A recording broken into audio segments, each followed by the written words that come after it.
Amerika Birləşmiş Ştatlarının irəli sürdüyü atəşkəs razılığından sonra Ukrayna və Rusiya arasında şiddətli döyüşlər başladı.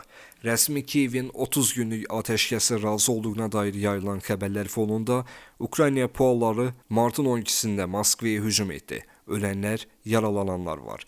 Ardınca isə Rusiya ordusu Kursk vilayətində əks hücuma keçərək Ukrayna hərbiçilərini geri oturtdu. Rusiya prezidenti Vladimir Putin cəbhə bölgəsinə gedib tapşırıqlar verib. Bəs ABŞ-ın təşəbbüsü ilə atəşkəs razılığı necə olacaq? Yoxsa Vaşinqton yanan ocağa benzin töküb? Qlobal info.az danışan politoloq Ramiyə Məmmədova deyib ki, Ukrayna savaşı Rusiyanı çökdürüb yox olması üçün Avropa tərəfindən məqsədyönlü aparılan savaşdır. Burada rahatlıqla atəşkəsin əldə olunması, danışıqlar masasına oturulması çətin görünür. Rusiya üçün ölkə təhlükəsizliyi hər şeydən önəmlidir. ABŞ-dan fərqli olaraq Rusiyaya ölkə iqtisadiyyatının necə olacağı maraqlı deyil. Birinci və İkinci Dünya müharibələrini görmüş ölkələrdən biri də Rusiyadır. Rəsmi Moskva iki müharibədə də itkilər verib, qələbələr çalıb. Nələrin baş verdiyini çox yaxşı bilir.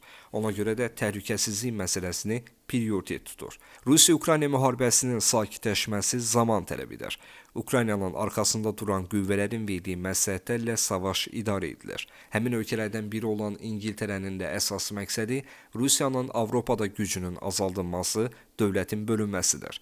Digər Avropa dövlətləri ABŞ-ın yürütdüyü siyasət fonunda Ukraynaya dəstək artırıb. Politoloqun sözlərinə görə, Donald Trump Ukrayna məsələsinin masada bitirilməsi üçün çalışır. Ukraynaya edilən təzyiqlər fonunda rəsmi Kiyev 30 günlük atəşkəsin, eyni zamanda təbii ehtiyatlarla bağlı sazişin imzalanmasına razılıq verib. Rusiya isə Kursku tamamilə azad etdikdən sonra atəşkəsin imzalanmasına razılıq verə bilər.